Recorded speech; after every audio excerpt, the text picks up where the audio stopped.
Welcome back to Drawlords, where we create all sorts of D&D builds. Today's build being a Revenant of the Shadows, draining their enemy's life essence in a flurry of blows. Let's get into it. Starting straight off, we're going to be a Reborn, so that it's really hard to kill us, having a nice permanent advantage on death saving throws, and otherwise being incredibly durable due to a plethora of mortal needs that we simply don't need to contend with, like sleeping and breathing. Heading into Fighter now for your class, Echo Knight Fighter to be exact, to get that shadowy teleporting flavour I want for this build, where your character is striking from the shadows and jumping from unseen angles, making all those extra attacks at your enemies. Specifically, the hallmark feature of the Echo Knight, Manifest Echo, allowing you to essentially create a shadowy version of yourself that can attack for you or switch places with you to really confuse the enemy. Another neat feature from this level is getting to take extra attacks from your shadow up to your con modifier per day. Talking about stats, we're going to go up to 6th level fighter for now to get those juicy stat changes or feats. Your main stat's going to be dexterity, so you can be stealthy, agile, and be able to hit hard with your swords from the shadows, and make your extra attacks with your echo. Followed up by constitution, you're really hard to kill, and then finally you will need to keep intelligence to at least 13.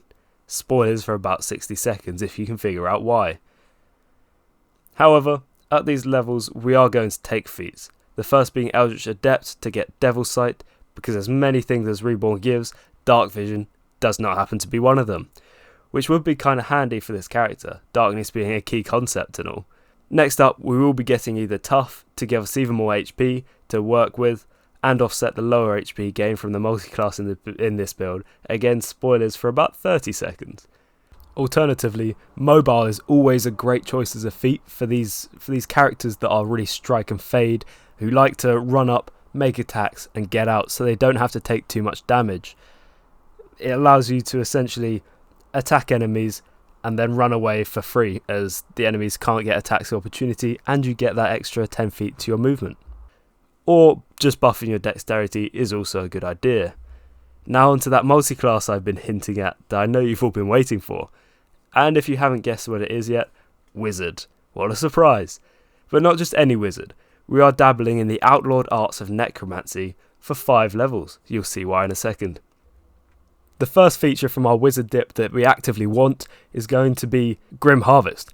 Grim Harvest allows you to gain hit points back when you slay a target.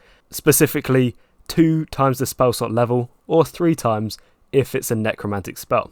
This might not seem a lot, but I'm going to show you a way to make the best out of this feature possible with this low level dip. We do this by casting a simple 3rd level spell.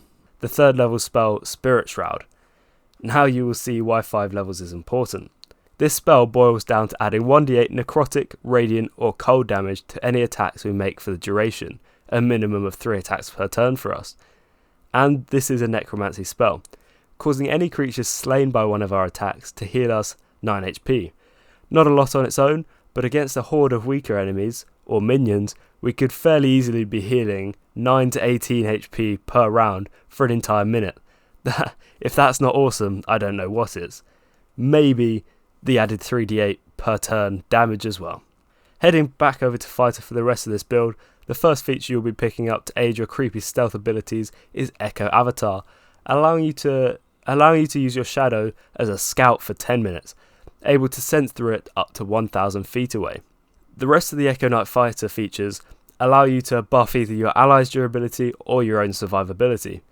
First, Shadow Martyr at 10th level fighter allows your shadow to take an attack for an ally, but the final Echo Knight feature for us is Reclaim Potential. This handy feature allows you to gain 2d6 plus your con mod HP whenever a shadow is destroyed, up to your con modifier number of times per day. Don't forget that this feature activates if you use your Shadow Martyr ability to aid an ally, so it helps you and your allies. Very nice. And it provides yet another small bit of healing that really makes this character hard to kill in a longer battle, especially with the tough feat and a d10 hit dice for the majority of the build from Fighter. The game plan for this character is generally going to involve stealthing up to your enemies, and then in the first round of combat you're going to bonus action summon your Echo, and then either make 3 or 4 attacks depending on how many attacks you have from Fighter and whether you're using one of your extra attacks from your shadow. Then you're going to, in your second round of combat, cast as a bonus action Spirit Shroud. Casting Spirit Shroud in the first round of combat would be a waste because you're not really going to need any healing in the first round, so if you're attacking any creatures that you could kill, it will be a waste. Otherwise, it might be worth it if you're just trying to burst down one enemy, because you could get some crits if you're getting advantage for surprising them or something like that. Otherwise, you're then going to use your mobile feat to then run away, and maybe stealth if you can. Generally, you're not going to have the action economy to do that, but you are probably going to be able to run away with your extra 10 feet and the 10 feet of movement taken off of any creature attacked with Spirit Shroud. So there we have it, a stealthy mobile bruiser character that is extremely fun to play if you enjoy playing the Hexblade Warlock playstyle or the Shadow Monk playstyle, with more of an emphasis on tanking damage instead of the spellcasting and glass cannon damage of Hexblade. A quick note before the end of the video, I am currently taking commissions for artwork and selling hoodies. If you are interested in either, let me know either in the comments or DM me at either of the Instagram pages linked in the description. I hope you enjoyed this build, and I'll see you in the next one. Have a great day.